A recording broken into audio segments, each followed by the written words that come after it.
Hi friend, I'm Leigh Koechner. Welcome to day number 6 of Fig and Gig, Find Your Gift and Give Your Gift. 33 days to a more joyful life. If you would please join me in 3 grounding breaths so we can all get kind of on the same energy level and get connected.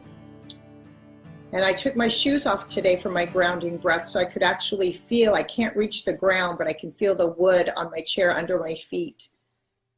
Just letting my feet experience how grounded I am, and my bottom in this chair, how I'm just held on this planet without even trying. I'm just held, cradled, if you will. Today, if you just close your eyes for a moment before our breaths, and if we allow ourselves to feel how grounded we are and our feet to touch the ground, even if your shoes are on, and just imagine the bright light of who we are going through your shoes into the ground and through the rocks and the water and the rocks to the core of the earth, that we are that deeply connected to this planet without having to do a thing. You join me in taking a breath in through your nose and out through your mouth, in through your nose and out through your mouth. One more, in through your nose and out through your mouth. Those 3 easy breaths are available to us anytime we feel out of whack or disconnected, so I encourage you to utilize them at your leisure. Okay, you guys, today's topic is self-care with an emphasis on creating and maintaining a spiritual practice. The last couple days we did some heavy stuff with our childhood, which was a lot of thinking and feeling and writing and allowing a lot of stuff to come back in our minds, good and bad. And then yesterday we looked at our life now and what our life is telling us right now. So today I'm going to jump over to a spiritual tool as opposed to one of the tangible life tools. And I think that the spiritual tools are our most important tools that we have available to us, because that connects us to our true self, to the higher power, to God, and all of that, where we can show up as our greatest self. Self-care. This is just as important as sleep. Making time to care for yourself first is critical. In order for us to be amazing, connected, and super productive business owners, parents, employees, and human beings, we must take care of ourselves first.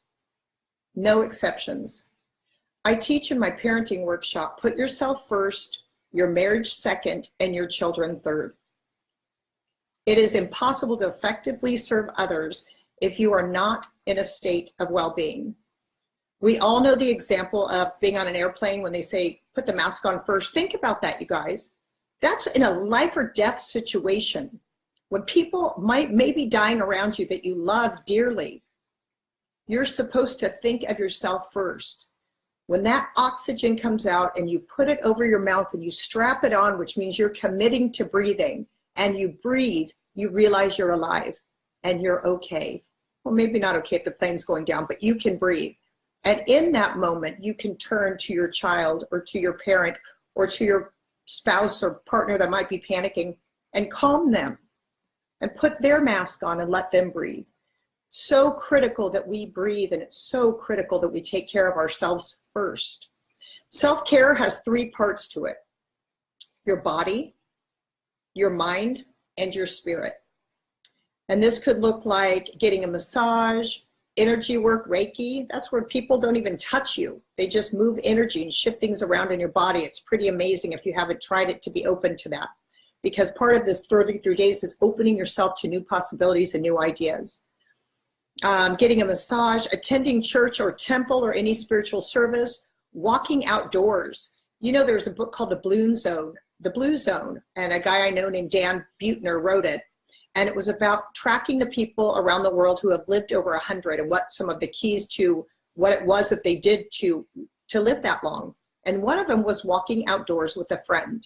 So that is such a wonderful thing. When we're in movement, when we're out in nature, when we're connecting with another human being, life really does not get better than that. Meditation, yoga, stretching, reading, hanging out in nature, hanging out with friends, connecting with other people. Those are all beautiful, beautiful things to do for yourself that are relatively free and or accessible or cheap. If you don't have a lot of money and you have a service, like maybe you make great cupcakes or cookies, ask a friend who performs Reiki or massage if you could make cookies or cupcakes for their next get together, if you could have a free massage. Find ways to get what you need without limiting yourself that you can't have it because of something. You can have whatever the hell you want. Okay, there's one that I want to focus on today and I want to emphasize is meditation. I wrote a little something and then I'll talk about it. It has a positive effect on your blood pressure, your weight, your marriage, your heart, your mood, sex, how you handle situations, your relationship with others, but most importantly, your relationship with yourself. And I put this in all caps like I was screaming. I'm not going to scream. And that is why we are on this planet, for our journey of ourselves. All of the work that we are here to do is inside of us. The outside world is just showing up so we have something to work with. You get that? The outside world is only showing up so we have something to work with. So good shows up so we have a respite from learning and we can enjoy life and see the beauty. The hard stuff comes because becomes the meat of who we are. When we can overcome, learn, and then use that to be of service or to help heal the planet, whatever, in some other way. Moving from your head to your heart is imperative. Making new choices, it's imperative. Doing something different is imperative. Or else, when we're done with these 33 days, you will go back to the same life you were wanting to improve. Movement, change, doing something new, trying something new, being open-minded and open-hearted, it's imperative to shift your life. So this is the key to life, change, success, happiness, and peace. Meditation or quieting the thing that screws you up is key. So that's what I think about meditation. Meditation quiets the loop, quiets the bullying, quiets the limiting belief. It quiets all of the bullshit of being human and allows you to move to your heart or to who you truly are, where all the gold is. And another catchy thing about it, it's really easy not to do. Meditation, it's really easy not to meditate. It takes time and effort to do it on a regular basis. Very successful people now are choosing to find the time to be still and to be quiet every day. Making a commitment to yourself to meditate daily will truly change your life. Think about it, you guys. If we have this loop that's playing, sometimes when we're sleepwalking and we're unconscious and we're not observing ourselves, we're not observing our thoughts, we're on autopilot, we're missing life, we're missing the beauty around us, we're missing what we're here to do, which is find our gift and give our gift, to be of service. My favorite meditations are these 20-minute deals with Deepak Chopra and Oprah Winfrey. They have probably 7 of them so far. They have a new free one streaming right now. Their last one, called Destiny and Desire, is my favorite. It is, wow, it's powerful. What it does is Oprah talks for a minute like, hey, da-da-da-da, and this is what's going on, and this is, and she says kind of everyday life stuff, kind of like tangible stuff. And then Deepak Chopra gives some spiritual tools, which are pretty amazing. It's spiritual perspectives. Then they play some music and they ting a bell and you're done. And after I listen to the things and I just close my eyes, then I just feel my breath going in and out. That's all I do. And then ting it, done, and I'm centered.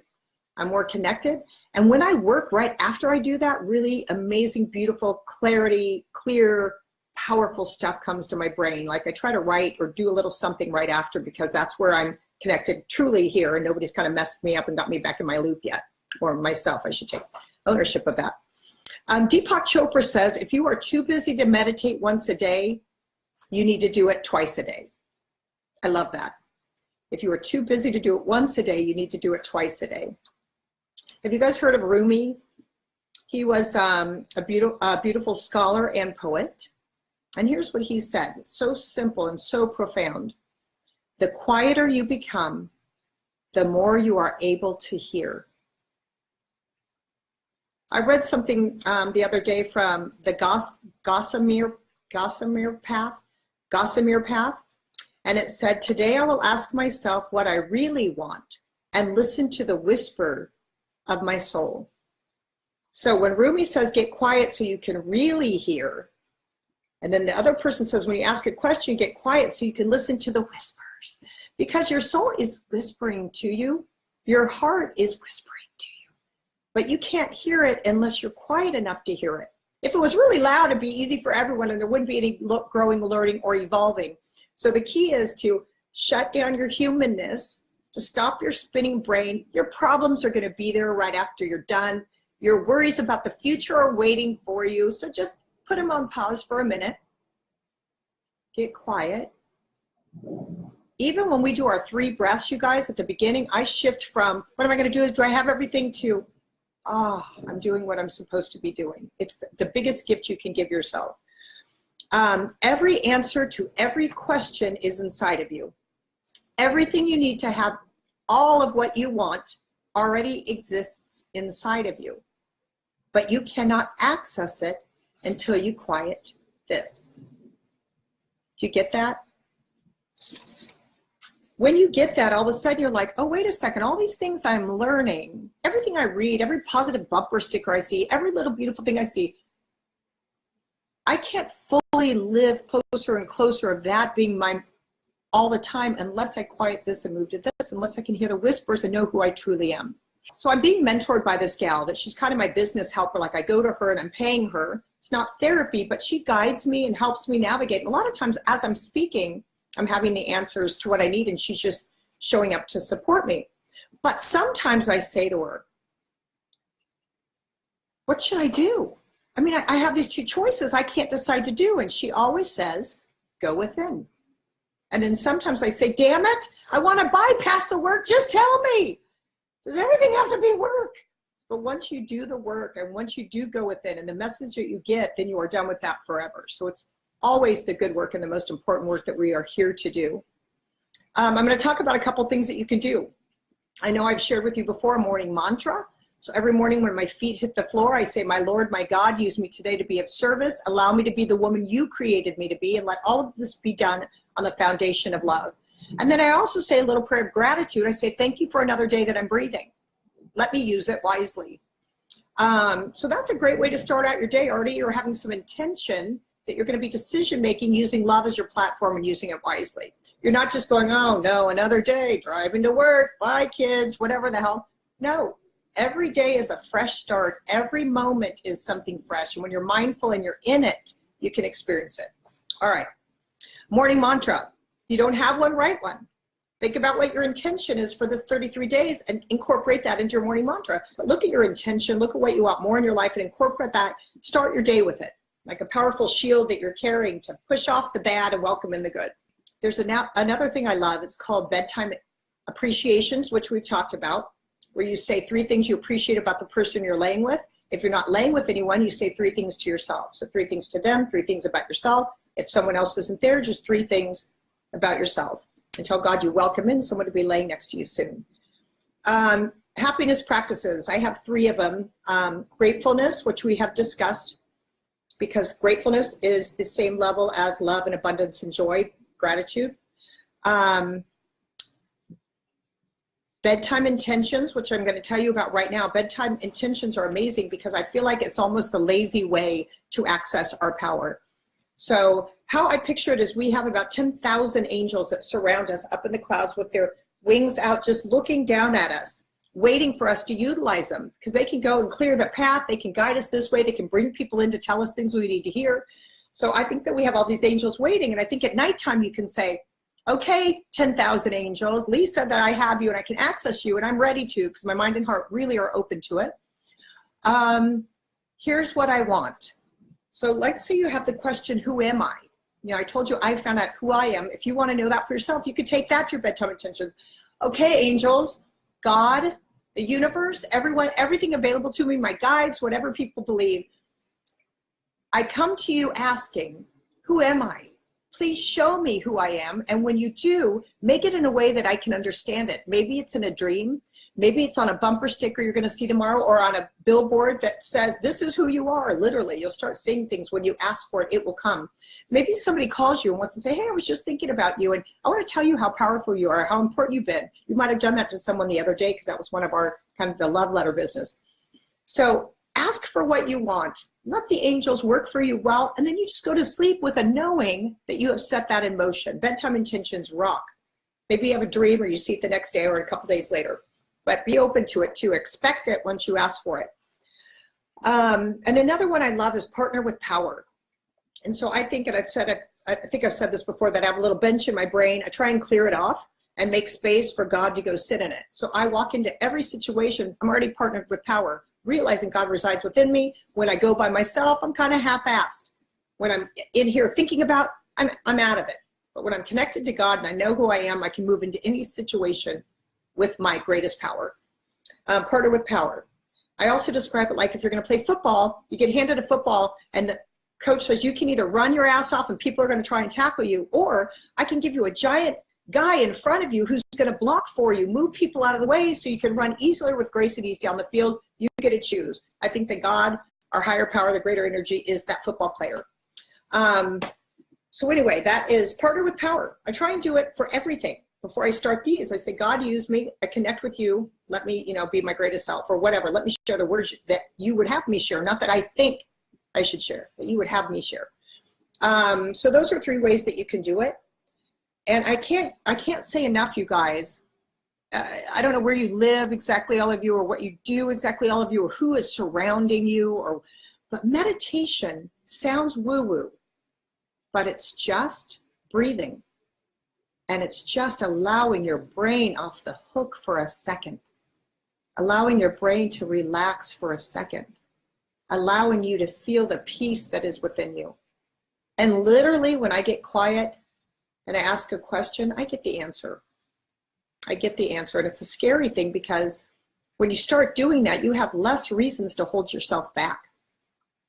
You can't use life and your situations and the circumstances and the people to hold yourself back anymore, when you realize that's all just noise and stuff for us to learn on, to learn with. That all of it is right here. I'm going to leave it at that today. I'm going to ask that you, even if it's a meditation or you try that free streaming Deepak Chopra business, whatever it is that you do, I just ask that you try today, that you gift yourself a minute. And never try to do too many things. 3-foot tosses is what I love. Toss something and then walk 3 feet and pick it up. Toss it, walk 3 feet and pick it up. Don't try to run a marathon. Try to do one thing today. Maybe one thing today is to set your phone timer for 1 minute and just breathe in and out of your nose. Or if you're congested, in and out of your mouth, or in through your mouth and out through your nose. Give yourself 1 minute, eyes closed, to yourself breathing. And when your thought comes in, what do you do? And you don't know what you're doing, go, oh, hi, there you are, stupid spinning mind. Not welcome here. Go back to your breath.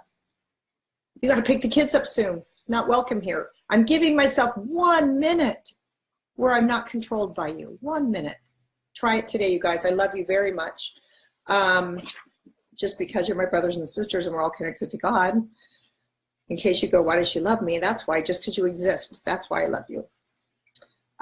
Here's my quote today. As I quiet my mind and I move from my head to my heart, I remember who I am.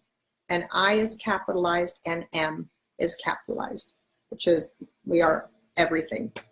As I quiet my mind and I move from my head to my heart, I remember who I am.